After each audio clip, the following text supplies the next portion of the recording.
This is a relay project. Real Talk starts right now. Here's Ryan Jespersen.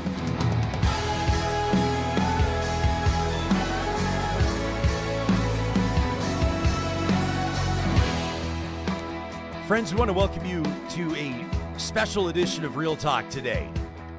Probably a heavy one and undeniably an inspiring one as we mark 1 year exactly since wildfire forced the evacuation of Jasper National Park. A year since a spark turned into something unimaginable, a natural disaster that not only tested the strength of this iconic mountain town, but exposed cracks in how we manage and respond to climate-fueled emergencies in this country. If you're anything like me, Jasper holds a very special place in your heart. Whether it's family road trips or the glassy stillness of Pyramid Lake, family road trips that lead up to beautiful Marmot Basin, maybe a golf getaway at the Fairmont Jasper Park Lodge, or a frosty pint at one of the downtown watering holes after a day hike that absolutely blew your mind, you can find thousands of stories, Canadians explaining how Jasper holds a very special place in the Canadian soul. So when that evacuation order hit, when the power went out, when people started packing up their lives with smoke in the air and flames licking the sky, it felt deeply personal. Even if you weren't there, you felt it. And in the years since, we've seen Jasper's residents, tourism operators, emergency and construction crews show an incredible amount of grit. They've rebuilt, or they're rebuilding. They're welcoming visitors back. They've carried on, not just surviving, but proving exactly what community resilience looks like. But it hasn't been all smooth. A recent report commissioned by the town prompted Alberta's Premier Danielle Smith to demand an apology from Jasper. Politics continue to flare. The federal government, Parks Canada, has been called to the carpet. Today, we're going to talk about that fateful day and what we've learned since. We'll learn about how wildfire management in our national parks is evolving. And we'll hear from and learn more about the people in Jasper who showed Canada once again that courage often lives in quiet mountain towns. In our feature interview today, presented by Mercedes-Benz Edmonton West, we welcome back to the program the mayor of Jasper, Richard Ireland. The fire obviously impacted him personally, and this last year, I would imagine, has presented challenges bigger, Mayor, than you ever thought you'd encounter. Welcome back to Real Talk. Where's your head at 1 year later? Well, thank you, Ryan. Thanks for having me. My head is still right here in Jasper with the rest of me, with my soul, and trying to do what I can to help the rest of the community recover and move forward from this devastating event. How would you describe the mood in the town this week? There's national news crews there. There's a lot of attention back on Jasper. Everybody remembers July 22nd, 23rd as the fire got closer, 24th, and then that morning of the 25th as the town sat smoldering and everyone stood in shock. A year later, what's your assessment? The assessment is, Ryan, that there is an absolute full range of emotions in the community right now. This is a really trying time, this anniversary, which we commemorated a couple of days ago. But overwhelmingly, I would assess the mood as still very optimistic. People are committed to recovery. They're committed to community. And we are moving forward. And though for some progress is slower than they might have hoped, everybody sees that there are brighter days ahead, and everybody's still engaged in the recovery and the fact that we will thrive again. It's made news, to say the least. Alberta's premier demanding an apology from the town over the government's interpretation of an independent report related to wildfire response that essentially, in candid terms, implied that the provincial government hindered wildfire fighting efforts by inserting itself into conversations where it didn't belong. What's your response officially to the premier's demand, and what, in your view, is the story that needs to be told from that report? Well, we issued a statement Friday last week about the report, and we issued a press release on Monday, and our position, I think, is pretty clear in those two documents. Our view is that the report is the report. It was not ever intended to be a political document. It says quite forcefully in at least two positions in that 40-page report that the intent is not to ascribe blame, but simply to review the facts and then give the municipality and anybody else interested in reading that report a bit of a guideline how to make improvements for the future. And we recognize that communities across Alberta and across Canada are likely to be facing climate catastrophes. And so if they can improve their planning documents now based on our experience, then that's a tremendous benefit for those other communities. And we stand behind that report. All it says is that there were political challenges within the operational structure, and those distracted incident commanders. I kind of view the whole thing as the same thing. I cannot be distracted right now by politics. We have to stay focused on our recovery. Do you feel that Jasper has been fairly heard by the provincial government, by the federal government, by Parks Canada? Do you feel like the town's best interest, the tourism operators' best interest, that residents' best interests have remained front of mind? I believe so, Ryan. We've had great support from both levels of government from the outset during the response to the wildfire, and every day since. The federal government and the provincial government have stepped up in ways that have been necessary for us, and most of our requests have been well received by both levels of government, and that continues to be the case. We had a couple of provincial ministers and a federal minister here with us 2 days ago as we commemorated the event, and the talk was about collaboration in the past and continued collaboration as we move forward. I'll let our audience know that we'll be speaking with the Federal Minister of Emergency Management and Community Resilience, Eleanor Olszewski, right after we speak with you, Mayor.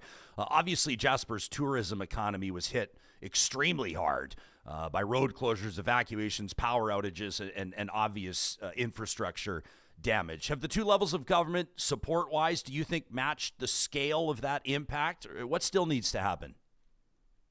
Well, there's lots that still needs to happen, but tourism, which is our foundational economy here, is rebounding.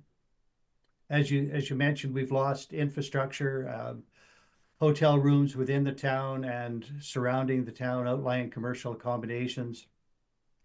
Some were very heavily hit. It's going to take years to get those back. Campgrounds were heavily hit. And so our capacity to host visitors is diminished, but our capacity to serve the visitors that we can accommodate is still there. And we are open and we're welcoming of visitors. And of course, they are foundational to our recovery, and we need everyone that we can get. Marie's in our live chat powered by Park Power. She says recovery takes time and money. She says High River can attest to that. Of course, a reference to the 2013 floods that devastated that town. As you take a look at Jasper's resilience, obviously, I think it's fair to point out that the threat of wildfire remains, and not just in Jasper, but in dozens of Alberta communities and mountain communities and national parks across the country. What's your understanding of how that wildfire preparedness and risk management is unfolding? What evolutions have you seen there, and what would the average person maybe not realize that you think would be quite significant?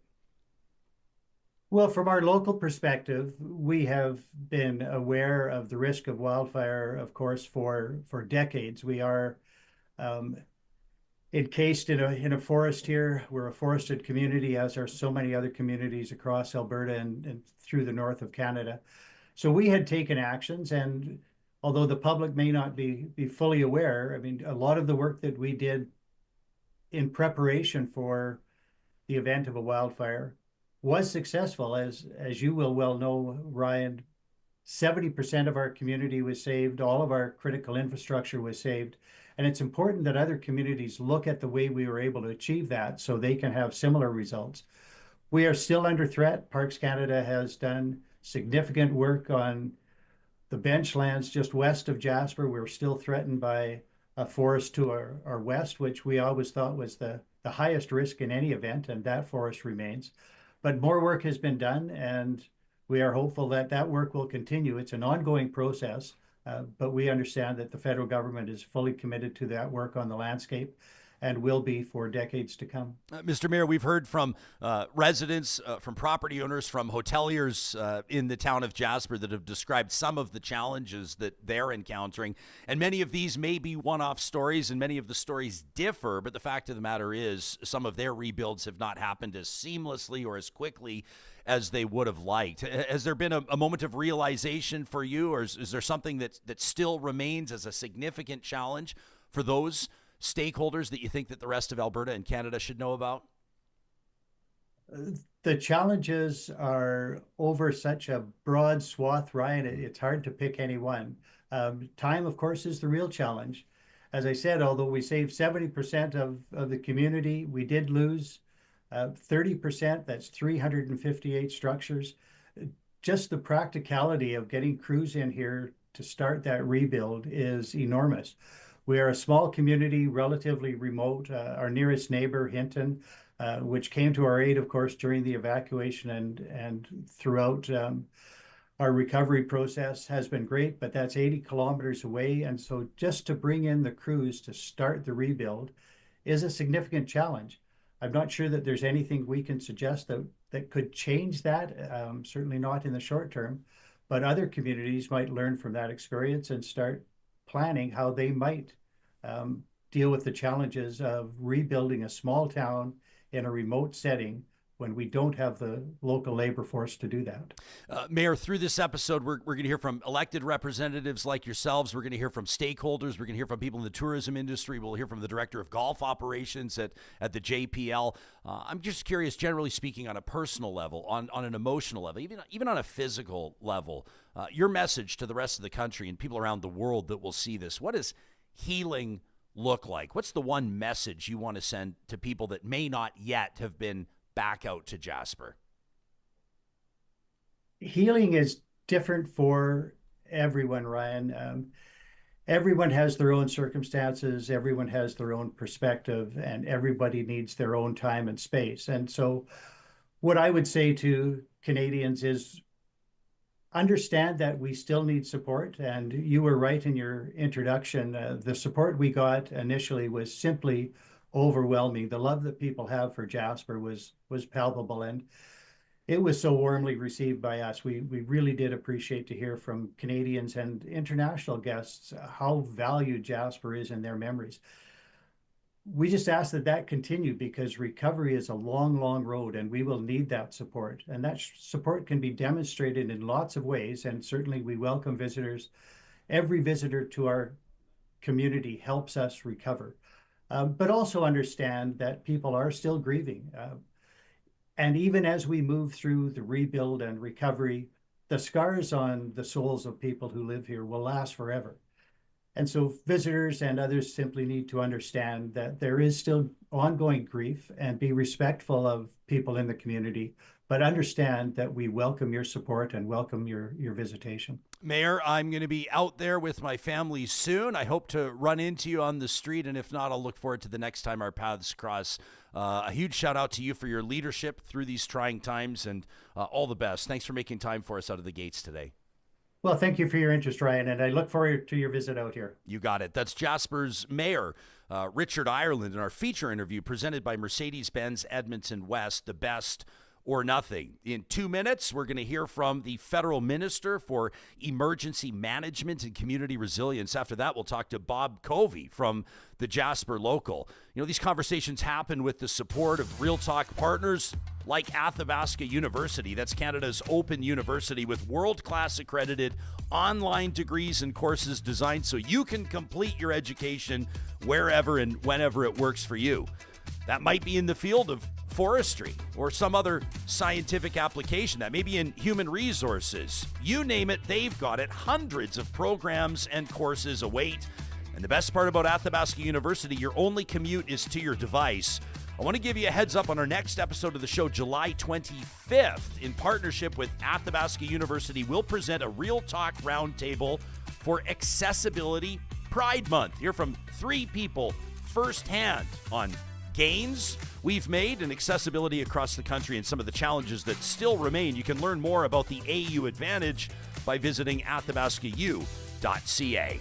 California Closets, the best in the business in custom closets and storage solutions for your entire home, and proudly Canadian owned and operated. You know, every single installation that the team at California Closets puts in to drastically change someone's typically top investment in their home. You know, it's all manufactured right here in our home province of Alberta. It all starts with a free design consultation. You got nothing to lose. They can work with any space, any budget, and it's all guaranteed for life. You can request that free consultation today by visiting californiaclosets.ca. And as we hit the midway point of this summer, our friends at North Road Investment Council remind you that at this time of year, many successful Canadians are pausing and reflecting on their career and retirement goals. At North Road Investment Council, they work with Canadians who have done just that. They've built successful careers, and now they want to ensure that their wealth is being organized to deliver a successful retirement. The typical client at North Road Investment Council has about $2 million in investable assets, often coming from analytical or detail-driven professions, engineering, architecture, dentistry. If that sounds like you, the team at North Road Investment Council is interested and open to a conversation. You can visit their website, northroadic.com, to start that conversation built on clarity, discipline, and true alignment. As we say hello in the Real Talk studio in the historic Mercer Warehouse in downtown Edmonton to the Member of Parliament for Edmonton Centre and the Federal Minister for Emergency Management and Community Resilience, Eleanor Olszewski. Thanks for making time for us today. Thank you so much, Ryan. Complete pleasure to be here. My understanding is you are just back from Jasper. Tell us about the trip. It was a phenomenal trip. So I was there for 3 days and had an opportunity to firstly tour the town and, saw the devastation firsthand, saw the scars left, on the landscape in the forest, saw gaping holes where previously homes had been. The next day I went to the commemorative event, and that was just an incredible opportunity to listen to a number of people talk about their experiences, like their direct experiences with the wildfire itself. And it was a really interesting mix of feeling sad but also feeling inspired and hopeful. And I heard Mayor Ireland talk about the resilience of the community of Jasper, and I think that's one thing that really stood out for me during the entirety of the visit. In our live chat powered by Park Power, Sheree says she was just in Jasper last week, says it was heart-wrenching to see the destruction. I'll let people know coming up in just a few minutes. We'll present MyJasper Memories, and a Real Talker by the name of Caitlin has supplied some incredible photos of the recovery. These tiny little, you see like fireweeds popping up and wild mountain flowers, and they're coming up, and there's already the little sprigs of what will grow again to be the towering trees. It's quite a dichotomy. Like the before and after is right there staring you in the face. Couldn't agree with you more, and that's exactly what I observed as well. The starts of flowers and the flowers growing, vegetation coming back, and also, signs of rebuilding everywhere as well. And as I say, a lot of hope and optimism on the part of Jasper residents. And, some of the residents have been through so much. I was really struck by a gentleman that I spoke to. He was in the pop-up village, so he's moved his village to, a part of town that's been basically placed there to allow businesses to recover before they can move to their kind more of a permanent temporary space. setup. Exactly. And it was so interesting because he was telling me that he not only lost his business in the fire, but he lost his home as well. And his wife was pregnant and gave birth about 5 days later. And he spent the couple spent the first 3 or 4 months of that, new baby's life in a hotel. And I can't even imagine, what that family went through. And he was optimistic. He was full of hope. His business was up and running in that pop-up space, and it was just absolutely inspirational to talk to him. You're relatively new in this role. Obviously, my understanding is this ministry existed before under this title, the Emergency Management and Community Resilience. It's kind of it's not finance, it's not health. It's a bit of a different feel to it, the word resilience in your job title. How are you approaching that in the context of this Jasper wildfire? Well, do you know, Ron, it's a really important piece, and I think, you know, it actually shows the vision of this Prime Minister, because the aspect of community resilience was added to the portfolio, so that's brand new. And of course, that's really important in the context of Jasper. I would say that it was one of the most resilient communities to start with. So they followed Firesmart techniques and were able to save, as you know, about 68% of the town, and they lost no critical infrastructure whatsoever. And so, you know, that was a resort town with a very forward-thinking mayor and council that, you know, basically knew how to have a resilient community. And had it not been for the steps that they had taken in that regard, they worked very closely with Parks Canada in the years prior to the fire as well. And had that not happened in that way, I think significantly more of the town would have been lost. So that's the resilience piece. It's making sure that you have a community that can do as best as humanly possible to avoid the effects of any kind of a disaster, and in this case, wildfire. You and Mayor Ireland are both correct in pointing out how remarkable it is that almost 70% of the town was saved. I'll also point out on the personal angle, and I know that your comments are not meant to take away from the Not personal impact that this had on people. I'm blown away by the fact, the last number I saw, that a minimum of 7 of those firefighters that were there on the front line until they were forced to retreat. People are talking about flames 100 meters in the air. If you try to wrap your mind around that, right, it would have taken prime Donovan Bailey 10 full seconds to run to cover the lake. I mean, these flames. I mean, I can't wrap my mind around it. But these firefighters losing their own homes and staying and still fighting this fire. The stories there are remarkable. Now, politics infuses itself into almost every single story we touch, and obviously Alberta's premier gleaned some headlines by demanding an apology from the town following this independent report. I see right now in our live chat some debate on who was responsible, who was at fault, who should have done better, who could have done better. Some people anecdotally talk about fire trucks being prevented from entering the town. People talk about the fire hydrants not ready to fit all of the different hoses from the different fire departments. You're here speaking on behalf of the federal government. What has the federal government learned from this, and how might fire management or risk management in Canada's national parks evolve? Well, I think there's a lot to learn from the report that was commissioned by the town of Jasper. So regardless of which level of government we're talking about, there are lessons learned from the Jasper fire with respect to how to better coordinate between various agencies that do respond, how various levels of government can coordinate.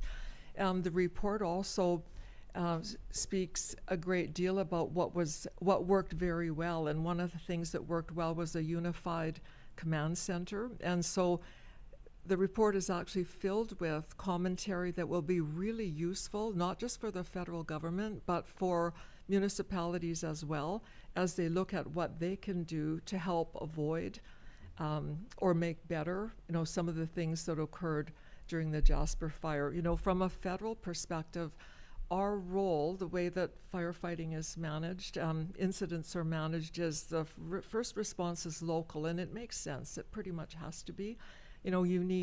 If you had a fire in your kitchen, you wouldn't call your aunt in Saskatchewan to come and help you put it out. You're going to start locally, and then when those resources are overwhelmed, then the province, the municipality first, and then the province steps in, and then the role of the federal government is to step in when the province is not able to deal with whatever disaster is being faced at the time. So, in my role, one of the things that I do, for example, is I approve requests for assistance from provinces that are overwhelmed, and that might be for Canadian Air Force help in evacuating, it might be for water bombers, it might be for extra firefighting assistance. So that's sort of a really quick description of the federal role. Are you concerned about the polarization of the crisis response? I mean, I think that the average Canadian, whether it's they can't find a family doctor, or they're trying to figure out how this housing crunch is going to sort itself out, or emergency management, wildfires, natural disasters, they want to believe that there won't be political interference. They want to believe that different levels of government can work together. Has there been outreach on the part of your ministry or your government to improve those intergovernmental relations, in particular with the province? Well, I would say, Ryan, that this wildfire was a really good example of cooperation as between the province, the federal government, and the municipality of Jasper, as well as Parks Canada. And notwithstanding some of the rhetoric, it takes all of these levels of government working cooperatively and working together in the best interests of, in this case, the people and businesses in Jasper. And that is exactly what happened, notwithstanding what might have been said later about what could have been improved. And when you do an after incident report, it's always going to contain recommendations for how things could have been done better. And I think, just overall, and I've said it many times before, politics doesn't really have a place in emergency management at all. We're trying to save people's lives. We're trying to save their property. We're trying to save their businesses. And this is a shared responsibility between all levels of government. People, we have short memories, and the news cycle moves fast. It does. And I think of the Canadians in Lytton, BC, that saw their entire town leveled. We had a reference to the people in High River and many other southern Alberta communities that lost a lot 12 years ago with those floods. We think of the ice storms that have hit Quebec and everywhere else, Slave Lake, Fort McMurray, the list goes on. What does the federal government's long-term commitment look like to Jasper? Not just the town, not just the tourism industry, but the 6,000 people that call it home and the hundreds of thousands that visit every year. So, one of the reasons I was there, Ryan, was really to listen and to learn and to see what else the federal government might be able to do in order to help residents of Jasper. I would point out that, to date, more than about $180 million of support has gone to the town. And I appreciate your question is about what we're going to do in the future. So that was part of the reason I was there, to your point. And we'll be looking at ways through the other part of my portfolio, which is Prairies Can, ways that we can assist the tourism industry in Jasper. And we'll be looking, together with my colleagues at Parks Canada, at ways in which we can make things a little bit easier in terms of the length of time that it takes for various permits to be approved. And I know that was one of the issues that we heard a lot of residents talk about. And in fact, the government has pledged, I think it was on July the 16th, to provide $5 million worth of support to people underinsured and uninsured in Jasper to help them deal with the permitting issue and soil contaminants. That's part of the reason why, for some people, the process of rebuilding is a little bit slower. It's incredible. You talk about the underinsured or the uninsured, Yes. and I think there are literally thousands of unique stories that could be told. You could tell stories of the tourism professional that moved here from Australia, that was a renter, that didn't think to insure their stuff and lost everything. And how is their plight or how is their challenge any less than somebody else that lost maybe one of their more prominent businesses? It's not lost on us today, and it's part of the reason why we'll be speaking with so many people through this episode. We're grateful that you made the effort to join us in studio, and thanks for that, Eleanor.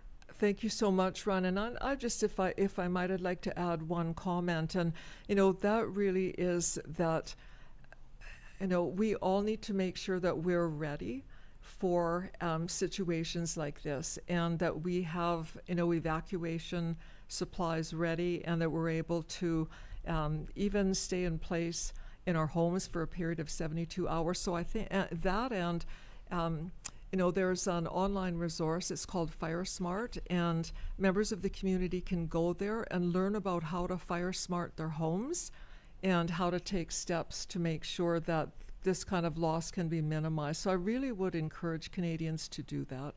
That's Canada's Minister for Emergency Management and Community Resilience, the Honourable Eleanor Olszewski. Thanks for this. Thank you so much, Ryan. Really appreciate it. You bet. Real Talkers, you can check out firesmartalberta.ca for more on that.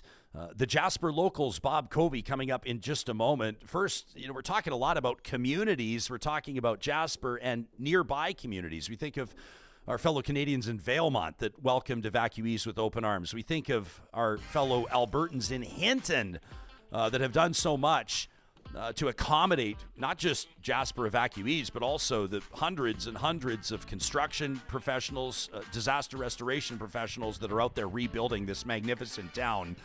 And that includes the team at Friesen Brothers. They've proudly been in Hinton for years and years and years. 16 different Alberta communities, in fact. We're welcoming family as we speak from beautiful Vancouver, BC. They arrived last night to our home, and what do you think we did? Well, we went straight to Friesen Brothers to put together some homemade burger patties with grass-fed Alberta beef, because it doesn't get any better than that. After the butcher, I went over and I saw the baker, and I picked up the perfect burger buns and all the fixins. And of course, we added my favorite side. That's the warm potato salad. Grab and go. Problem solved. You'll find whatever you're looking for fresh and ready at your local Friesen Brothers. Celebrating 70 years in 2025, Friesen Brothers is proudly Alberta grown and Alberta owned. And if you're thinking of going solar, our friends at Covey want to remind you it's never been more doable. Between the Canada Greener Homes Loan and programs like the Clean Energy Improvement Program, you don't have to shell out the full cost up front to get started. You can turn your roof or any extra space into something that actually saves you money long term. And the Covey team is there to walk you through every step. The sun's not going anywhere, so why not make it work for you? Cut your energy bills and make a move toward a cleaner, brighter future. You can check out kuby.ca/solar. That's KUBY.ca/solar to get your free quote today. Well, Bob Covey was one of the first people that we talked about and then talked to based on his reporting of the Jasper wildfire. Bob is a proud community member. He's a resident of Jasper. He works in the town, and he's been a wonderful friend to this show. It's an honor to welcome him back on this very meaningful morning. Bob, where's your head at 1 year after the fire? Good morning, Ryan. Thanks for having me. It's been a lot of reflecting on how far we've come and lessons that we can inspire for other communities. But as the mayor said, it's a different journey for everybody. So I'm happy to be in Jasper, and I'm happy it's been raining, and really looking forward to the years ahead here. Bob, you wrote a piece recently for Mountain Life, which for my money is one of the most remarkable publications in Canada. The photography, the writing, absolutely fantastic. We'll link to it in the show notes. People can check out mountainlifemedia.ca. Your feature, A Radical Beauty, Reimagining the Landscape and Reframing Our Wildfire Resilience. Take us into the angle that you chose. Thanks. Yeah, it was fairly stressful finding the right tone and striking the right balance, because of course it's so highly emotional within the community. I was interested in trying to honor the losses that Jasper has suffered, while at the same time figuring out in compelling ways to tell other forested communities about our situation and the lessons that we've learned, because I think if other communities don't learn from Jasper's situation, a lot of the suffering and the pain and the disruptions will be for naught. So we spoke to Firesmart experts. We spoke to people who did Firesmart preparations on their homes. We spoke to trails advocates who are kind of seeing the burnt landscape through a fresh perspective.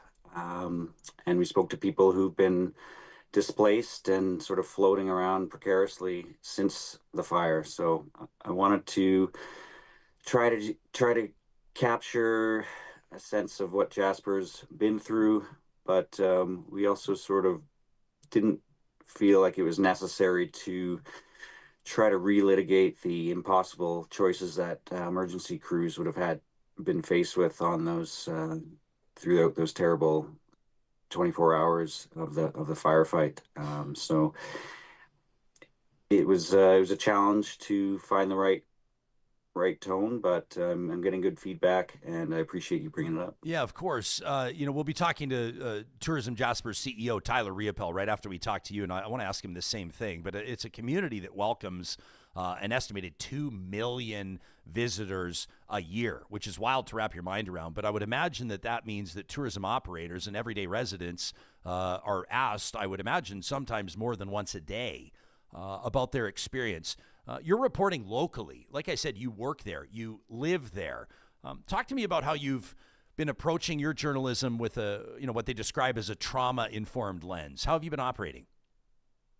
Yeah, well, as you mentioned, with so many visitors coming to town, a lot of them are curious about what happened here. I believe Tourism Jasper will say the same, that a lot of our international guests, especially, don't understand the magnitude of the fire, and some don't even realize that we had a fire. They may have had their vacation booked to the Rockies years ago or many months ago, and they just aren't thinking of each particular detail of their itinerary. So when they get here and they see a scene very different from that which they're confronted with in Lake Louise or Banff or Clearwater, BC, or wherever they're coming from, it's a lot to take in, whether it's the burn scar in the forest or the community in rebuild mode. So they quite understandably are asking their servers and their raft guides and their concierge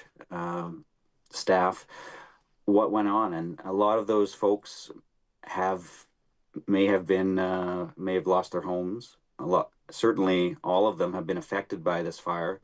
And so it's a big burden, I would suggest, on frontline tourism staff to sort of provide the explanation over and over again and relive the grief of the fire. And so I've been taking the advice of one of our residents to ask visitors to just tread lightly when it comes to asking about our personal situation in Jasper. And I suppose I've taken a similar approach with my reporting, not sacrificing relevant and important information, hopefully, but backing off a little bit when it comes to the gory details, compelling as those might be. Yeah, people can read your continued work and your continued reporting on this, Bob, and they'll see evidence of your passion for this beautiful part of the country at jasperlocal.com. In closing, I hate to point out, but I feel like I must, that Jasper could experience this again. Banff could experience this. Waterton could experience this again. Along with countless other jurisdictions, including provincial and national parks across the country. What have you learned through your reporting, through talking to experts about Firesmarting and what other forested or forest-adjacent communities need to do to adjust? Yeah, again, well, it's not very sexy reporting to say the best way we can be fireproofing our communities is to be neat and tidy and sort of making sure our ducks in a row when it comes to having combustibles around our homes put away and safeguarding the flammable materials on our structures. But really, what I've learned is that the forests are going to burn, but these wildland interface, urban wildland fires don't necessarily have to happen.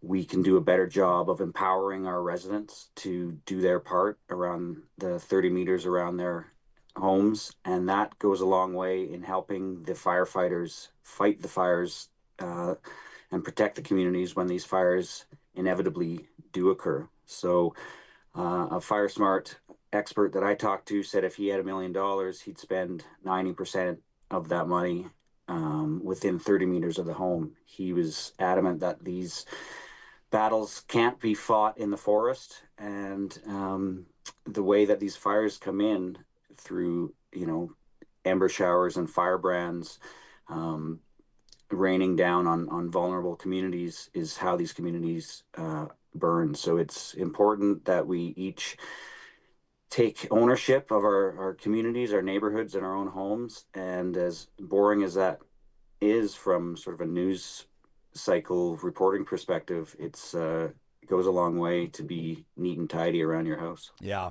Bob, people can read, again, more of your work, including a beautiful feature on that Voices from Jasper exhibition, which is commemorating the 1-year anniversary of the fire at jasperlocal.com.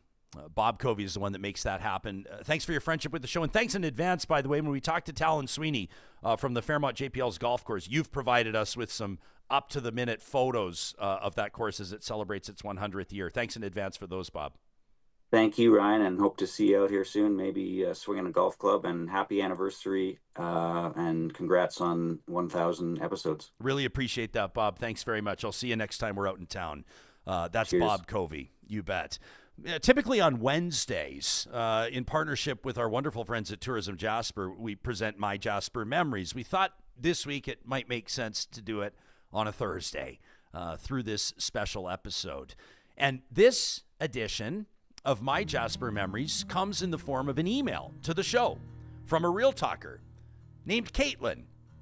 Cait says, I started listening to Real Talk later last year, and I've caught almost every episode since. Bless you, Cait. She says, I was listening to your 1,000th episode just a couple shows ago, and you'd mentioned this Jasper wildfire anniversary special episode. She says, like many Albertans, Jasper has an incredibly sacred spot in my heart. Since I was a child, says Cait, I've always visited several times a year. Jasper was where my love and obsession for our Rocky Mountains started, and honestly, I wouldn't be who I am today if it wasn't for the mountains of Jasper. She says last year's fire broke my heart in a way that it's never been broken before, and I still have a hard time reflecting on the day that the fire reached the town with a lump forming in my throat. She says Jasper is where many firsts have happened for me over the years. Cait, I just got chills. I've had the same experience. She says where I've celebrated many holidays, many milestones. It's the place that gave me the clarity I needed to make the terrifying decision to start university at 30 years old while working full-time. And then after the fire, it inspired me to pivot my studies to a larger focus on environmental conservation.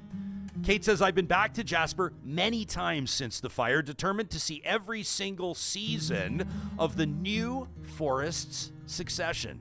The valley surrounding Moline Road is the worst of the forest damage. If you haven't seen it yet, it's pretty shocking. She says, and last month was the first time that I was able to actually get out of the vehicle and walk through those burnt grounds. It was a rainy and gloomy weekend. The sun hadn't been out since we'd arrived 2 days prior, and I was walking through the forest, taking in the remnants of what I grew up exploring. And just as I felt that lump growing in my throat and the tears welling up in my eyes, the sun peeked through the clouds and touched my face, as if to remind me to feel hope, not sadness.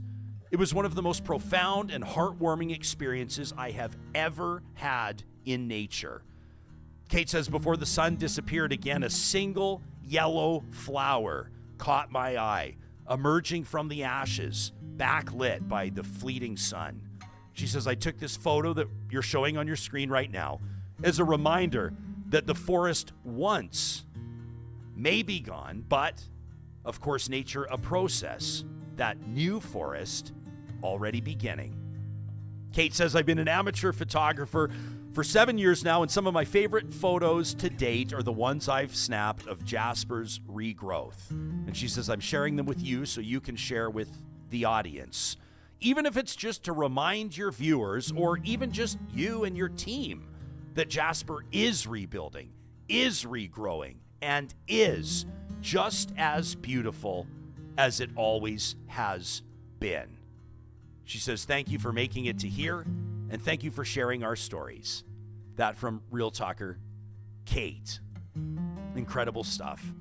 MyJasper Memories is proudly presented weekly here on Real Talk by our friends at Tourism Jasper, and we're honored to welcome to this special episode of the show the CEO of Tourism Jasper, Tyler Riopel.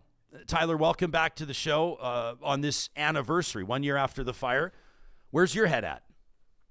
Well, I mean, just hearing Cait's words, I think she's done my job for me. I think Everything so. that you just read through is very much what we're experiencing here. It's truly beautiful around here right now, and seeing those regrowth, that regrowth happening in these forests and around us is really inspiring, and it's just awesome to be able to walk through those spaces right now. The tourism economy, obviously massive to Jasper, and obviously the town experienced huge setbacks a year ago. Today, how would you describe the impact of the fire on the tourism industry, and how do you assess the year since? Where are we at present day?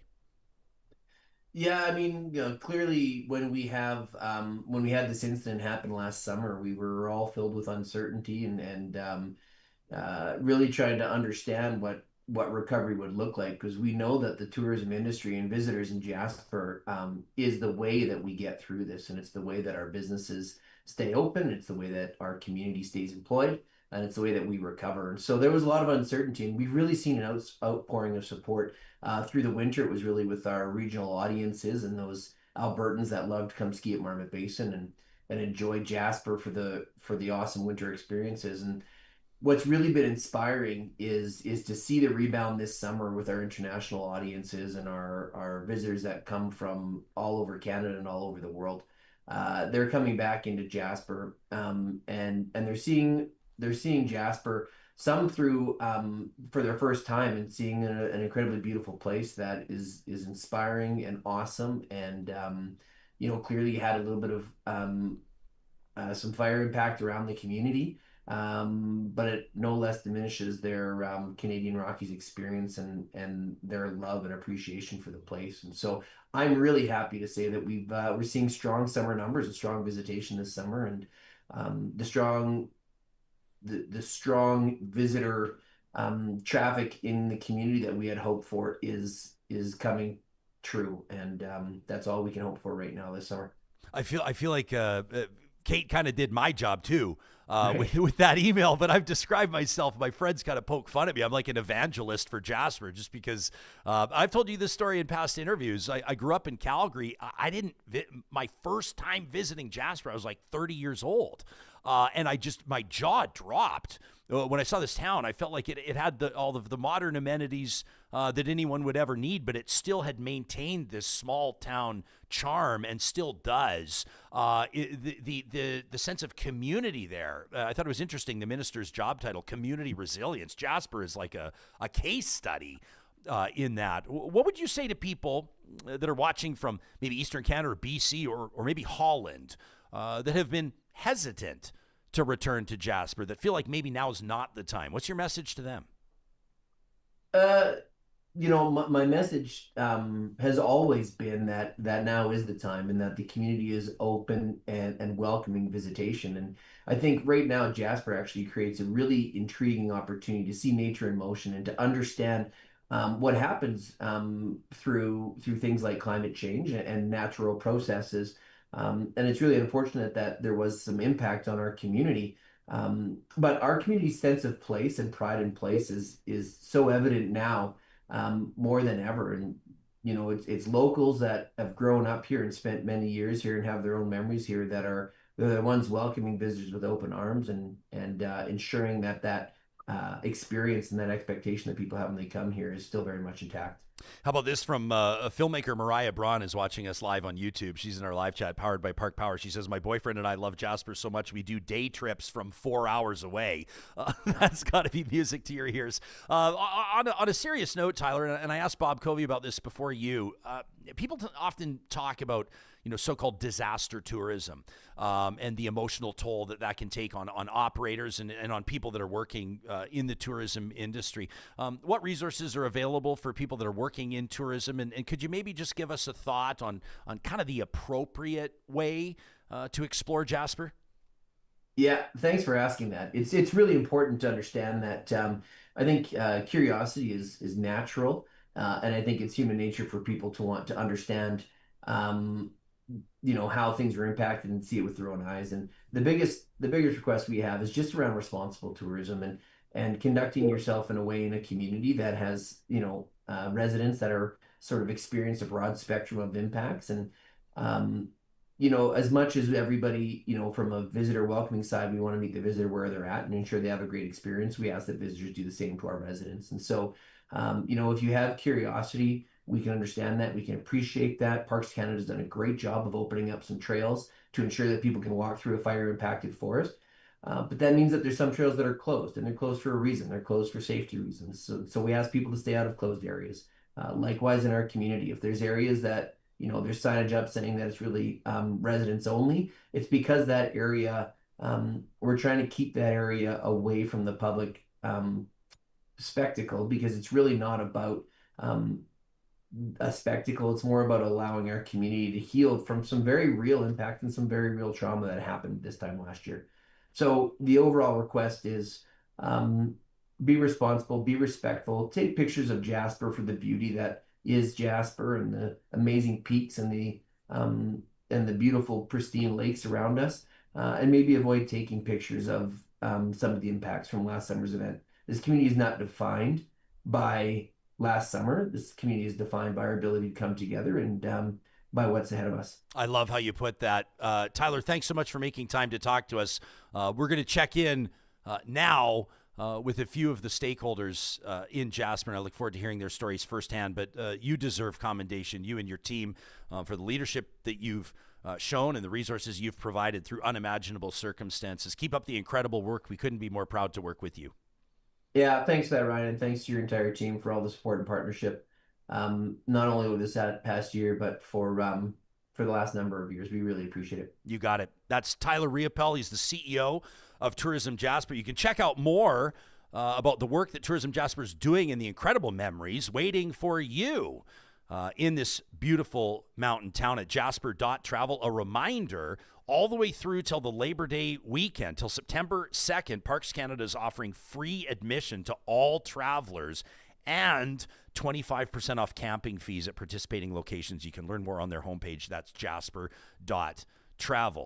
One of the recurring reasons why my buddies and I head out to Jasper is to golf, Canada's #1 golf resort. And of course, that is the beautiful Stanley Thompson designed course at the Fairmont Jasper Park Lodge, which happens to be celebrating its 100th birthday this year. That's where Tahlon Sweenie is the director of golf operations. We're grateful that he's able to join us this morning. Tahlon, I would imagine there's a lot of challenges that go into managing a golf course, that go into of course operating such a high profile golf course.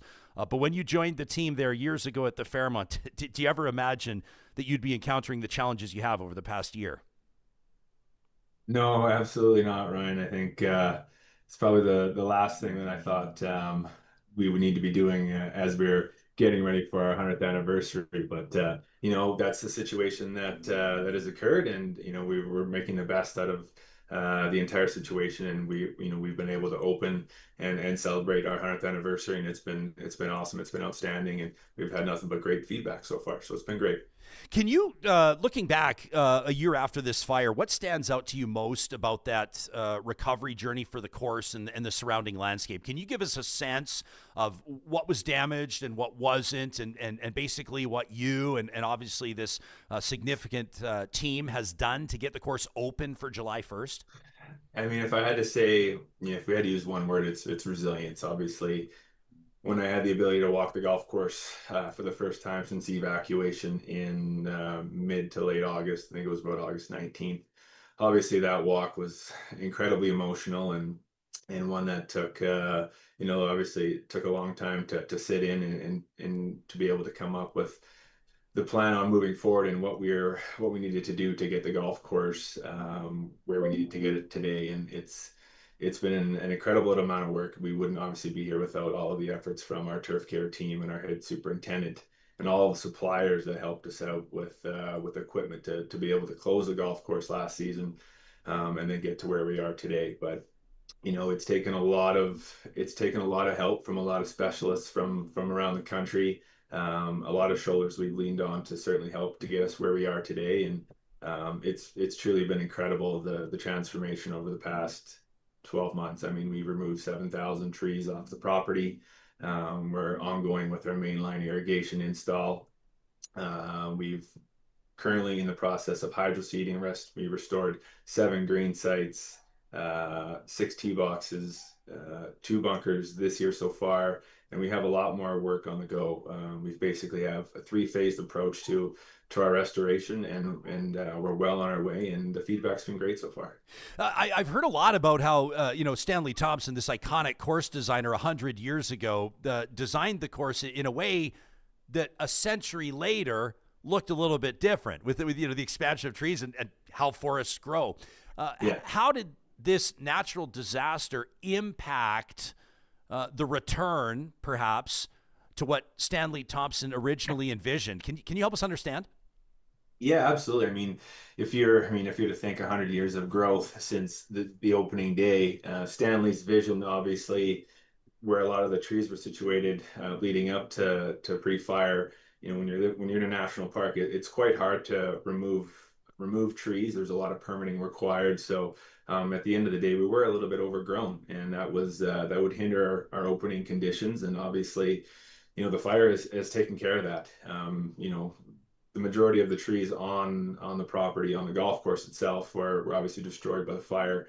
But you can kind of see the layers peeled back over the decades, over the last 100 years of Stanley's true design. If you look at a lot of the looks today that you see on the tee boxes from the opening day tee shots and opening day views from 1925, a lot of them are very close. It's more the golf course now that Stanley Thompson had envisioned now than it has been in at least the last 40-50 years. So it's truly incredible. I mean, you look at hole number 7, if you take a picture from the blue tee box, it literally looks identical to opening day, and there's a lot of different views throughout the golf course that kind of have been unlocked. It's like peeling back layers of an onion, and you get to see a lot of these main vistas that Stanley wanted you to see. And what you notice more than everything now is obviously you notice a lot more of the golf course. You notice his bunkering, which he's acclaimed for, and all of those dramatic views that he wanted everybody to see. So the golf course you see now today is more resembling the golf course you would have seen 100 years ago.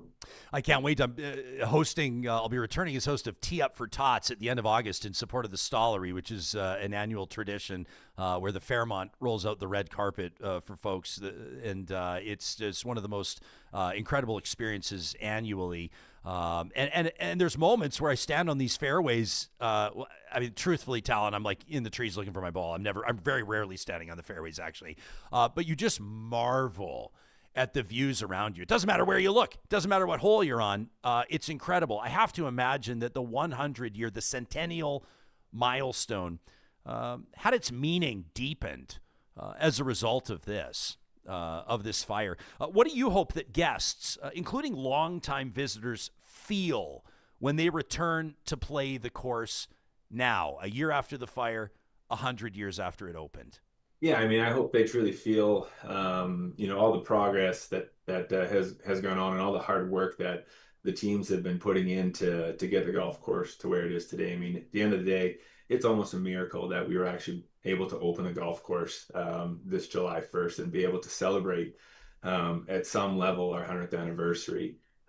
You're certainly going to feel, it's almost as if a little bit of a throwback. It's going to feel like you're playing in the early years of the golf course. There's a ton of activations that we've done on the golf course to kind of, honor the fire in a sort of sense, and honor some of the heritage of the golf course. There's activations throughout 14 of our holes that take you back throughout the years.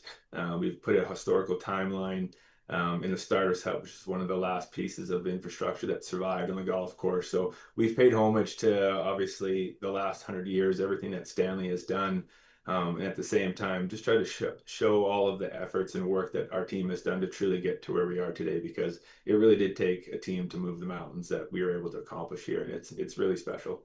Looking forward to seeing you in person in a month or so, Tahlon, if not before. A huge shout out to you and your team for getting that course open in time for the Canada Day weekend. And thanks for joining us this morning on the show. Thanks, Ryan. You have a great day. You as well. That's Tahlon Sweenie. He's the director of golf operations at the Fairmont Jasper Park Lodge golf course, literally perennially ranked as Canada's #1 golf resort. You can learn more and book your tee times today by visiting jaspermountaingolf.com. com. I want to jump into our live chat really quickly, powered by Park Power. Save on internet, electricity, and natural gas by visiting parkpower.ca/realtalk. Steven's in the chat says, we need leaders that put egos aside. He says, I'm mainly talking about Danielle Smith. Says her demanding an apology is a pathetic look. Steve says, I'd vote for her again. He says, but this is a joke that she would say this, being our leader. Many of you are also pointing out that 4 hours, based on Mariah's comments, says her boyfriend and her will travel 4 hours for a day trip. People are saying they'll drive even longer to go out and visit Jasper. I see Caitlin in there encouraging people, if you have tourism dollars to spend this summer, to spend them in the mountain town of Jasper. M. Aitken says, thank goodness for smart people working in emergency management, and to hell with stupid politicians. A lot of you are talking about the regeneration angle, obviously more under the context of controlled burns as opposed to wildfires, but how forests renew themselves. You can participate in this live chat, of course, by watching us live on YouTube or on any of the 7 social media platforms. The Real Talk live stream is presented by our friends at California Closets. Our next guest, Mike Day, I hope he doesn't mind me calling him Mikey, is one of the biggest beauties you'll ever meet in Jasper. He's the owner of one of our favorite restaurants in Canada, Evil Dave's Grill. And of course, he's a stakeholder. That's where his family is. Mike experienced challenges personally and professionally, and I'm grateful that he's agreed to join us this morning to talk about them. Mike, welcome to Real Talk. It's nice to see your face. It's good to see you, Ryan. How would you describe where your head and your heart are at today, 1 year after this fire? As I reflected on today, I realized that there's an immense amount of gratitude, and the fact that when I saw those photos a year ago, I really thought our town was gone. I was surprised that there was anything left standing, and the fact that the first responders were able to save the majority of the town is, when I look back on it, is truly exceptional. What they faced was a task that I can't even only imagine. And I work with some of the people that were there, and it's still a very traumatic experience for them. And the fact that they held tough and got us through it just allowed us to have the critical infrastructure so that we could come back and start again. Is it, when it comes to this, like, I'm trying to navigate, even in producing this show, even in putting thought into who we were inviting to come talk about it, there's kind of that fine line you try to walk on helping Canadians and people around the world understand the impact that this has had on Jasper, understand the enthusiasm and the optimism around the rebuild. And also, like we talked to Bob Covey from the Jasper Local about discussing this through a trauma-informed lens.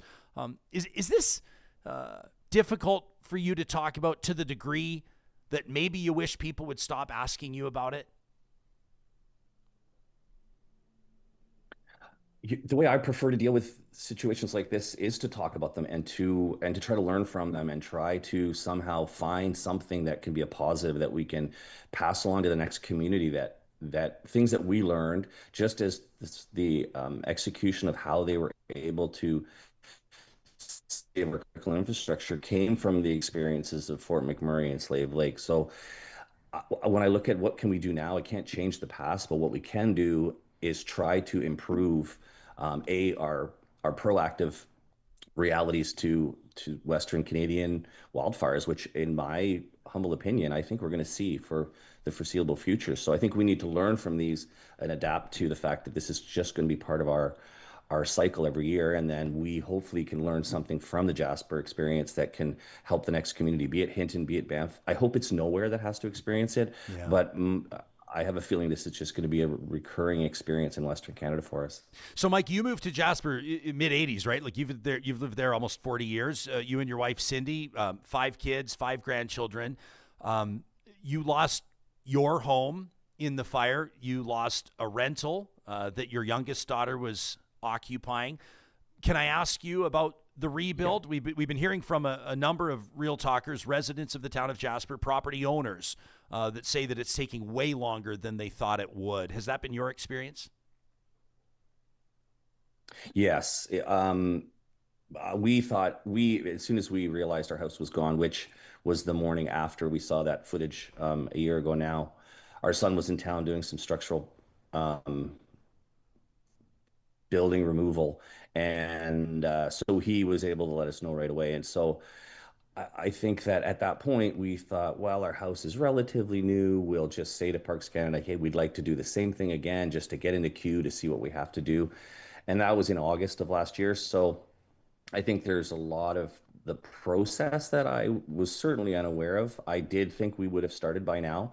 Um, Things will happen. I mean, it will get built. We've got a builder working on the plans, and the permitting's all in, and we're waiting on soil samples. So there's a few things that were very possibly unknown to the residents about what might create some of the delays. So I was hoping we'd hear a little bit more nails banging and saws going, but that's not the reality right now. In our live chat, Mike, Kathy says the last time that we were eating at Evil Dave's, we looked out the window and we saw a group of elk walking past. She says the food was amazing and the atmosphere made it magical. Have you seen my experience at Evil Dave's has always been, I mean, there's kind of an energy in that place that's hard to describe. A beautiful new location for you within the last few years. And there's always been a lot of traffic in there. It's always a packed house. There's always great vibes in there. Has your restaurant, has Evil Dave's Grill seen the same amount of traffic, both local and international visitors? Are you where you were a year and a half ago? You know, we were really fortunate to be able to open quite early because we didn't have any structural damage or any fire damage or water damage or anything. So we were able to fire up in September, and our winter season up until I'd say June, our whole season was really quite strong. And now I think we're seeing the reality of the fact that the town is as full as it can get in terms of hotel room occupancies at about 96%. We can't put many more people in. And so now we're starting to see that the pie is actually smaller. So now we've seen a little bit of a drop, but it really didn't occur until late June. So all things considered, we've had a good year. It was up over last year. Obviously, from this point until September, we're going to crush last year's numbers. So, yeah.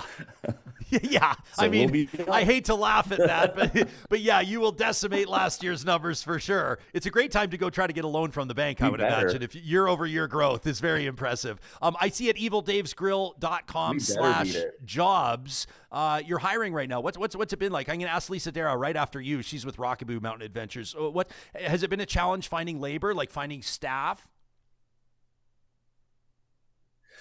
The hardest part's been finding the accommodation for the people that are looking for the work.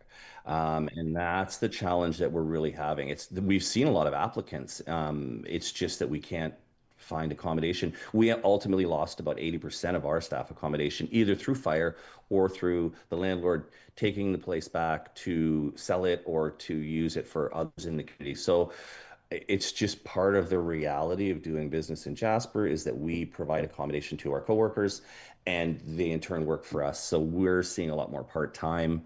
I mean, we're almost through the push now, but we could use some help in the kitchen, front of house, bartenders. It's just the pool is hard. So if they don't currently have somewhere to live, we're really unable to accommodate at this point. Yeah, I would imagine that's kind of a common theme for anybody that's working, hoteliers, restaurateurs, and the like. But by the way, before we say goodbye to you, Ms. KD in our live chat says, Mike looks familiar. Was he on The Bachelor when they filmed in Jasper? Were you on The Bachelor, Mike? No. Oh, I thought we might be unearthing a fun story here.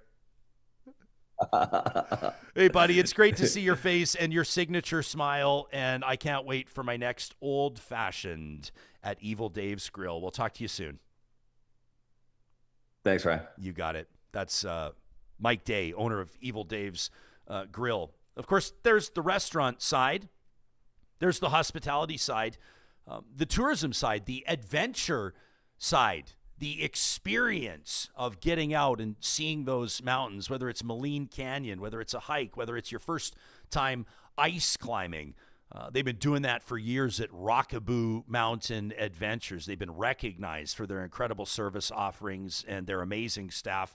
That's where Lisa Darrah steers the ship, and I'm grateful that Lisa's agreed to tell her story to us this morning. Lisa, welcome to the show. Where's your head and your heart 1 year after this Jasper wildfire? I know that this was one, obviously, that impacted you, your business, your family in a number of different ways. How are you doing? Well, it's been a time, Ryan. It's been a time.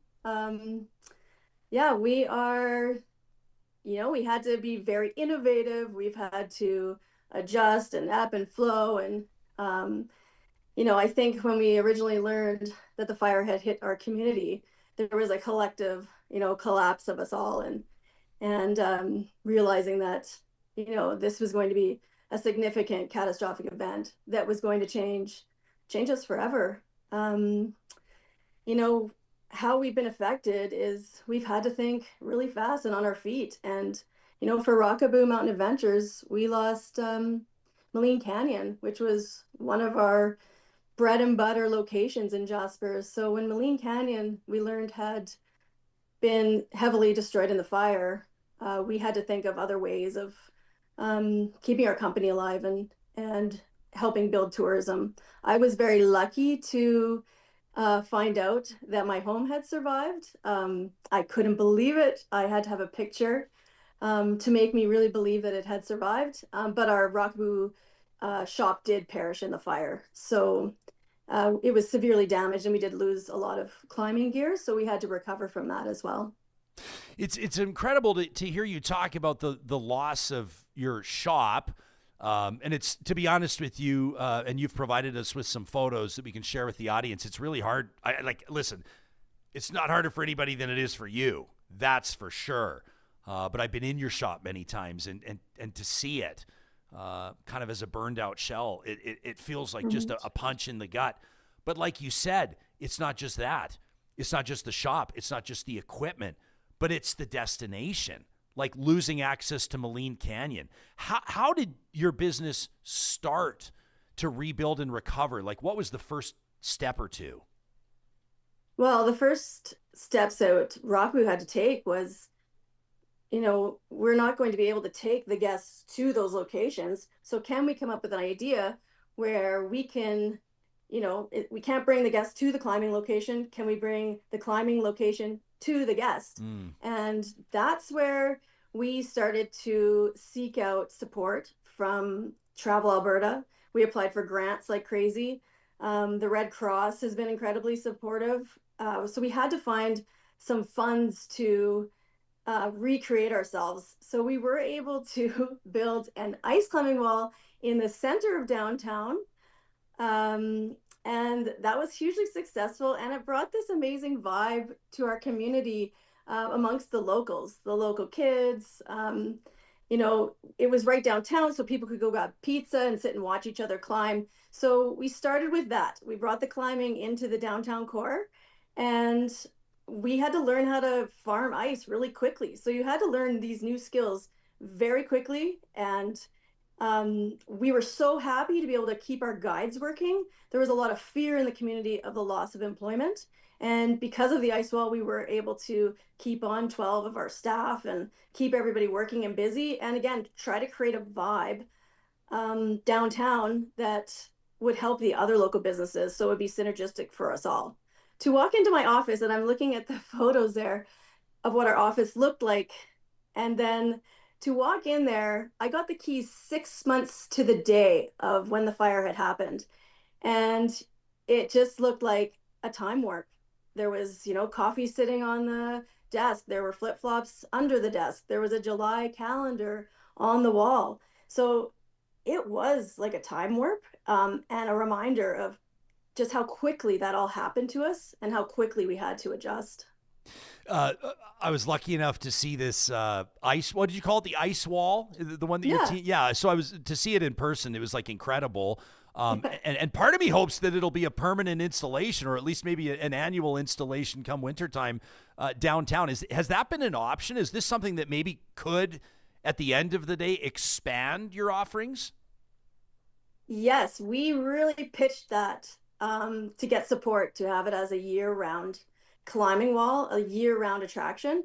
And we were successful, which is so exciting. The municipality, Parks Canada, everyone's supporting us in this wall endeavor for a period of time while we don't have Maligne Canyon available to us and accessible to us. So the wall is being resurrected. We moved it over to the new village, which is called the pop-up village, where any of us business owners who lost brick and mortar, who lost their shops in the fire, have been permitted to put up like sea-can shops and trailers, like food trailers, and our climbing wall is being reinstalled there. So that's in the works.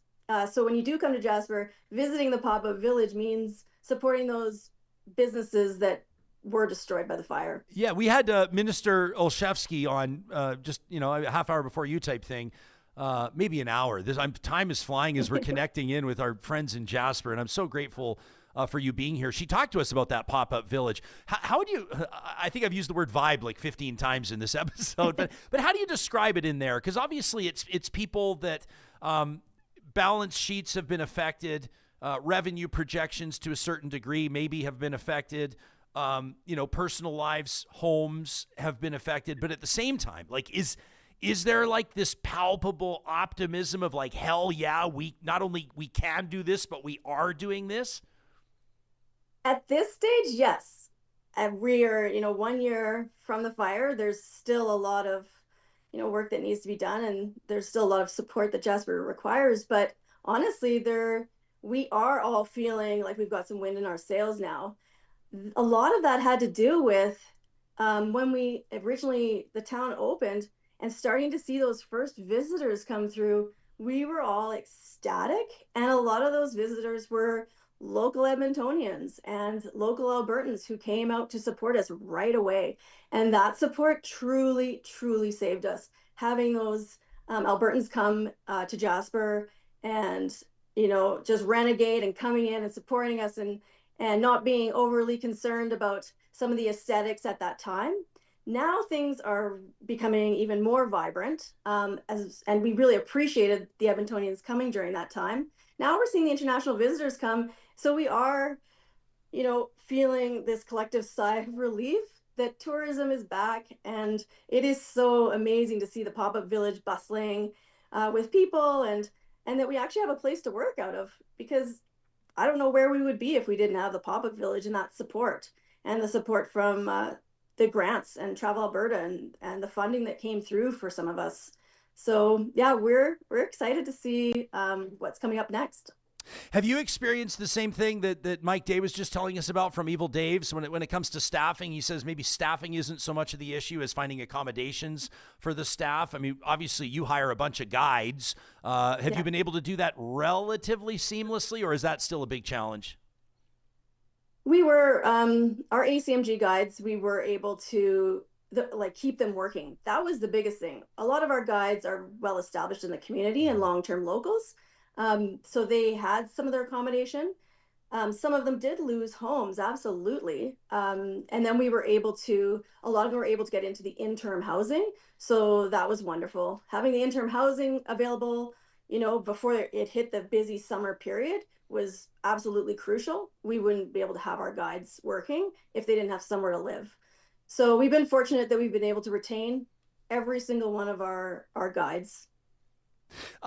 You and I know, share an affinity for that iconic Jasper Park Lodge, the main lodge. And Yes. I remember, one of the most meaningful, maybe the most important episode that we've ever done out of 1,002 is the one that was right after the fire. And I remember talking to a fire chief out of Spruce Grove who was out there with a crew, and they were assigned, number one, to protect Jasper's water supply, and then number two, to hit the Fairmont, to hit the JPL. And he talked to us about firefighters on mowers, like quickly trying to clear away a lot of the brush away from the building, setting up the big sprinklers. I mean, it just sounded like an incredible effort. And I think that everyone's hearts were in their throats a little bit. I don't say this to diminish the loss that anybody else experienced, including several other hotels, but that lodge, that main lodge, certainly qualifies as iconic. Can you talk to us about the connection that you have with that lodge and where your head was at the first time you were able to revisit it? Oh yes. When I learned the fire had hit town and I had learned that it had hit the Jasper Park Lodge, I was absolutely devastated. It was tough because that was one of my moms who passed away of cancer 6 years ago. That was her favorite place in the whole world, sitting on the patio at the Jasper Park Lodge, and the vista and the beautiful lake and the mountains, and being in the Emerald Lounge during Christmas with our whole family around the fire. It just feels like a cabin, and it's just an amazing place to be during Christmas and in the height of summer when it's beautiful. And so learning that had potentially was diminished and gone, I was upset. Then when I returned to town, I realized that the Emerald Lounge had actually survived, and I just broke down crying because I just thought that was the one place where I was so close to my mom, and that I could keep coming back there after this catastrophic event. And I go there often, and I work on my computer, and that's where I feel closest to her. So yeah, that was for me just such a silver lining out of such a catastrophic event. I'm racking my brain. I think that might have been where we first met, but it might have been at the Athabee, or it might have been somewhere else. I don't remember. But I'll tell you the same thing. Yeah, we may have met several times. But same experience for me, like driving through the gate there and just getting out there. Very, very special. Driving through town, it's like, you see things that made it, and you're so grateful. You see things that didn't make it, spots, businesses, residences. And it reminds me, and I think it will remind every visitor there, probably the daily reminder that you have, which must be emotionally taxing, that there's still a long road ahead. There is. And, it's not over for us. As much as the town is feeling more vibrant, and it's really exciting to see all the visitors back, we know that we've got a long road. A lot of the businesses, especially the small business owners, we took a huge hit, and it's going to take us some time to recover from that. We will see, we'll be turning some corners here after a busy summer, but we did lose some of our hotels. And so there is less people in town. So there's less bodies to be out there doing the attractions that we have. So, what I say to everyone, if you want to, if there's anything that anyone can do, if that's a question, it's visit Jasper. There's never been a better time to visit Jasper. And it's so meaningful to us all when we see you arrive. We want everyone to come and enjoy it. And it's so beautiful here. Jasper's beautiful. I love your passion. I'm a big fan of your business, and I want to direct people to rockaboo.ca. We'll link to it in the show notes. They can check it out. So many offerings, by the way, through the summer. Let me just do a quick impromptu commercial for you. But you've got Jasper rock climbing for people of all different skill levels and experience. It's possible that you can participate without having ever done it before, right? You've got the Tread Lightly Glacier hike, which is, I think, fantastic. Private alpine climbing, if you're looking for more specialized attention from these certified guides, rock climbing fundamentals, alpine training, ascent courses, see some of the most beautiful mountain vistas in the world, and your junior mountaineering club, which is perfect for families. That's right. Yes. Awesome. That's rockaboo.ca. That's where Lisa Darrah steers the team. It's wonderful to see your face again. Thank you for agreeing to talk about something that I know obviously still probably feels a little bit raw. Thanks for helping us understand the journey. Thank you so much. You got it, Lisa. That's Lisa Darrah from Rockaboo Mountain Adventures. So there we have it, my friend John. We've got the mayor. We've got the federal minister here. Of course, Bob, the journalist out in Jasper, Bob Covey, Tyler Riopel, Tahlon at the JPL, Mikey at Evil Dave's, Lisa at Rockaboo, kind of getting a sense of where the residential rebuild is at, where the business rebuild is at, some of the politics that are happening here, best practices. I know that you and I will never forget, we were texting the night that this was happening. I remember I was at an Edmonton Riverhawks baseball game, and phones started blowing up that the fire had reached the town. Part of me feels like it was a month ago, and part of me feels like it was 10 years ago. It's really, it was great to hear from everyone today, but it's also disheartening, like especially with Mikey. When I threw up that picture of his house in pristine condition, I mean, he had a bit of an unstable internet connection, and I think people thought that's why he paused. He didn't.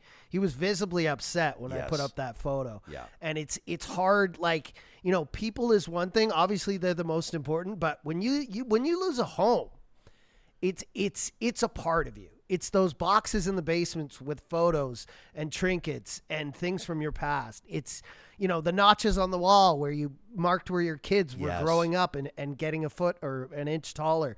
And all that stuff, it never comes back. But obviously, we still have the people we love and we have our family around us. And that's obviously what's most important. But it's really hard. Today, I was worried about that, showing people, some of these images because they are, as some of our guests were talking about, as we were showing the development of nature and, out on the golf course, it looking great. And, actually there being more room to see some of the outer and farther away beauty of the mountains as people had intended it when they settled there. But it's really hard to show people these pictures. And I also agree with Mikey, going back to his interview, that, it's a day to rejoice and reflect on, the new beginnings and the nature growing back and the rebuild. But it's also a day to prepare for the future, because I don't think this is the last time we've seen a small community like this or a larger community in Western Canada, Alberta, Saskatchewan, wherever you want to talk about BC, being burned to the ground. So it's important that we take those steps to try and mitigate or prevent this from happening again, right? That's the most important thing. No, that's so well said, Johnny, and I appreciate you pointing that out. We didn't talk, I wanted to show the photo of the lawsuits there while we were talking to Lisa at the end there. What was the story you put up here? Hold on, I'm trying. So many photos today. It was a long, hard morning. It's from let me just recognize. Thank for you a to second. Ben and Lauren in the chat who said, it takes a lot of time to plan for this. It did.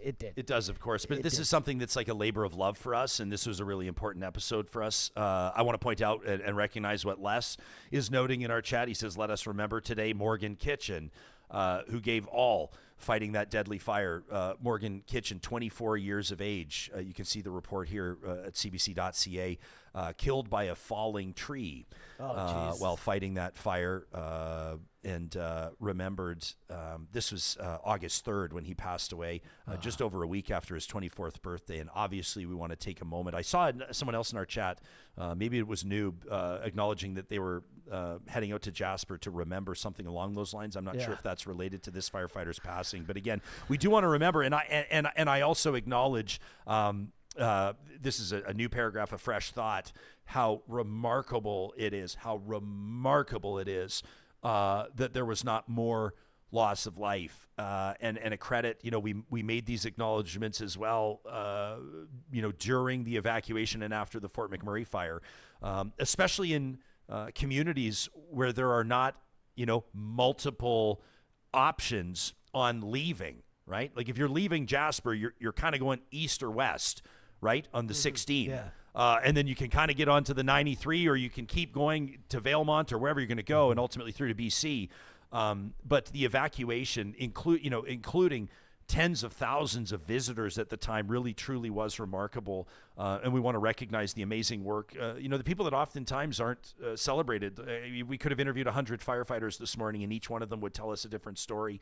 We could talk about the parks rangers. We could talk about the people that facilitated some of the things that you don't think of in the terms of a natural disaster. But our goal today was to remind people of the challenges that remain, but also the fact, and I love this from Lauren, who we happen to know, a valued member of our audience, is a retired district chief. This guy knows what he's talking about when he talks about firefighters. What was his comment? Says he's going to be heading out to Jasper in October. He says, "I will tread softly and carry a fat wallet." That's Lauren, I love to hear it. He says he'll be going to Evil Dave's. Exactly. I'm up there a lot in the summer. The next time I was just looking, I'm not up there again until September 20th for a wedding. I'll be at Pyramid Lake, but same thing I do. And let's go to the Fairmont, go to the JPL, go to the big places, but stop into the little shops. That's what I do. I stop in the little shops and I say, hey, what do you got here that people like? And also, what are you not selling? And take a look at that stuff and buy some of the stuff that's old stock and, still good, but, get some of that. And always I throw some bills down and I say, just thank you for one of the craziest stories about this was, you just mentioned the firefighters, was some of the firefighters knowing that their homes were burning as they were fighting these fires, or showing up in areas where their homes were, being a block or two away and knowing, fighting a block or two away or 10 or 14 homes down from where your home is burning as well. and just not giving into that, not, breaking down, still knowing that you had a job to do. That was one of the most amazing stories I heard from these fires in Jasper. So yeah, when you're up there, tip big, stay as long as you can, smile at everyone, and especially go into those smaller shops as well as the big ones and say, hey, what do you got in here that, you need to get rid of? Let me take something home for the wife or the kids that we can remember this beautiful place by. You're such a beauty, Johnny. No, you are, though. Well, I'm also going up there and getting paid a lot of money, so I try and you got to leave. Disperse that. When you make money in a town, you got to leave some of the money in the town. You have to. You get taxed. Yeah, I like that. I like that idea. I remember I had a buddy back in the day whose dad, this was like as a child growing up, his dad told me, he said, it's always in life, it's all about the little things that you can do to help people out. Yeah. And he told me one example. He said when they'd go to their local grocery store, he'd always look for the boxes that were damaged or the cans of food that were dented, and he'd buy those ones because he'd be like, the food inside is not different at all. He goes, but it's harder for them to sell those ones. He goes, so those are the ones I buy. And that's like one small example. My partner's the same way when we go to the grocery store. She's like, this onion that's like, deformed. Like you take off the layers, it's still an onion underneath. It's just everyone goes for the perfect looking ones, right? So yeah, some of that stuff that is not as good looking can be the best tasting as well. The best products that you find. Those weird, those original, those different. Agreed. Oh, we're laughing a lot here, but this was a tough show. Like this was a really tough show. Sometimes you laugh, to show people cry. that stuff. It was hard. But also, I think that's indicative of where the town is at. Yeah. There's grief. There's PTSD. And there's also resilience and optimism and enthusiasm. And it's possible to feel all of those things at the same time. And we hope that you have felt something through this episode. We'd love to hear where your head's at. To talk at RyanJespersen.com. If you're watching us on YouTube, you can leave a comment there. And of course, we also welcome your feedback on our social media channels. I want to share a few thoughts on some developing news, let you know what's coming up in our next episode of the show. But first, I just want to make sure that UCAN Youth Services is on your radar. Friends, when we talk about organizations, agencies that we're proud to partner with and support, we've made a conscious decision to shine a light on UCAN Youth Services every single episode. This nonprofit charitable organization is helping young people aged 12 to 24 out of harm's way and onto a path of economic independence. Now, they do that through a number of different programs, including the relentless outreach work. These are the 12 to 17-year-olds that kind of are always winding up in the back of cop cars. That's kind of the quick way to get at it. The outreach workers at UCAN, they've not lost faith in these young people. In fact, they're finding ways, they're relentless in finding ways to create new opportunities, to find reliable housing, food security, healthy peer relationships, and more. You can learn more about what they're doing at UCAN.ca. If you're doing your estate planning right now, if you have some donation dollars at play, maybe Revenue Canada just sent you your return, whatever it is, please do remember UCAN Youth Services at UCAN.ca. So to acknowledge a kind of a shocking, no, not shocking, but the rock and roll world, the meta world rocked by the passing of the Prince of Darkness, Ozzy Osbourne. Oh, yeah. And Johnny, less than 24 hours away, I now see, oh, brother, that Hulk Hogan has just passed away as a result of cardiac arrest. Those are two, when I think of icons from the 1980s and 90s, I think of those two. Yeah, 100%. When I think of the 80s and 90s, and I hate to invoke his name when we're talking about, but I think, honestly, I think of Hulk Hogan and Donald Trump immediately from the 80s and 90s as just being like embedded in like American culture. And, yeah, it was hard to hear about Ozzy, first of all, and it's hard to not believe in a higher power when you see something like that happen. The guy goes out and has his last concert ever, not even a week before, where he's pretty much immobile. You know, he's sitting on stage in like a throne. At the end, you can see him calling to the back of them that he was even like he was done. He was like, get me off the stage kind of thing. But worked up the gusto, worked up the energy and the strength to go out there on stage and give it his all and scream and sound just as good as he did 30, 40, 50 years ago was absolutely insane. And then to pass 5, 6, 7 days later, it just seems like fate to me. And Remind me of Tom Petty. Tom Petty died like almost not immediate, I shouldn't say, but shortly after his show at the Hollywood Bowl, which was a big one, and you kind of felt that one too. These icons. Yeah. My partner was watching reruns of the Osbournes yesterday. Oh yeah, as we were making dinner, and just it was one of her mother's favorite shows, and so I was just seeing some of the behind the scenes. Like Ozzy was like. A lot of people originally thought he was like a scary, kind of kooky, kind of evil guy. Biting the heads off bats. But what a funny dude just at home. Like very quirky, very loving, a great dad, and just a funny guy who just like loved life, loved cooking, and loved all these other things that we don't think about when we think of Ozzy Osbourne. We think of just this rocking guy who took too many drugs. But suffice to say, like he had a very long life in spite of that. But yeah, it was just wild to see him pass away days after that, but it's also it's kind of a silver lining that he had that. I mean, that stadium was singing. I couldn't believe, young and old. Like they were like 15, 16, 18-year-old Ozzy fans. And I was like, I didn't even know they existed. My son is 9, and he's put together his own hockey pump-up playlist for before his games. He's got to be on Spotify. Crazy Train is like the opening song. Like he loves them at 9 years old. Super Chat Ken says the higher power kept a guy who obliterated his body and managed to live to 76. He says these are unicorns like Keith Richards as well. Oh, Keith Richards is. They need to study his blood. Like, what is that? Put Keith Richards' blood in me. Tiger blood. Justin says I saw Ozzy at Rexall Place back in the day with Black Sabbath. Man. Says like 7-8 years ago when he did some shows on their tour. He says it was absolutely epic. That from Justin. On a more serious note, I'll also acknowledge that Justice Maria Carroccia is delivering her decisions as we're recording this episode in the World Junior Hockey Sexual Assault trial. This is a case that dates back, of course, to 2018 that's played out over the past 8 weeks or so in a London, Ontario courtroom. 5 former players, including former Philadelphia Flyers goaltender Carter Hart, charged with sexually assaulting a woman known as EM. Now, the justice, in delivering her decisions as we speak, has made some notable statements saying that she did not find the complainant's evidence to be credible or reliable, suggesting that the Crown did not prove its case beyond a reasonable doubt. We'll have more on this developing story in future episodes of Real Talk.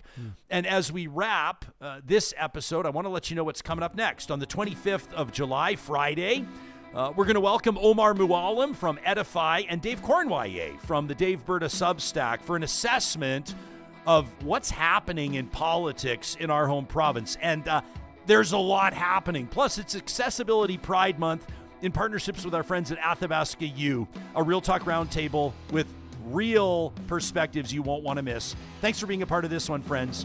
One love.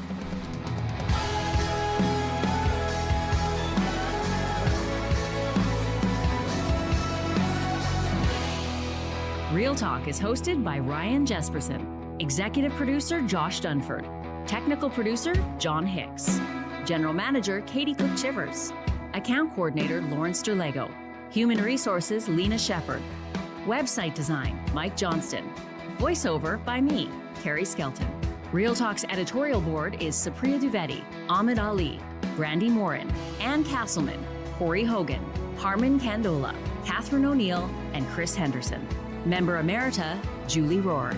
Real Talk is recorded in Edmonton, Alberta on Treaty 6 territory, the traditional and ancestral territory of the Cree, Dene, Blackfoot, Saulteaux, and Nakota Sioux, home to the Métis settlements and the Métis Nation of Alberta.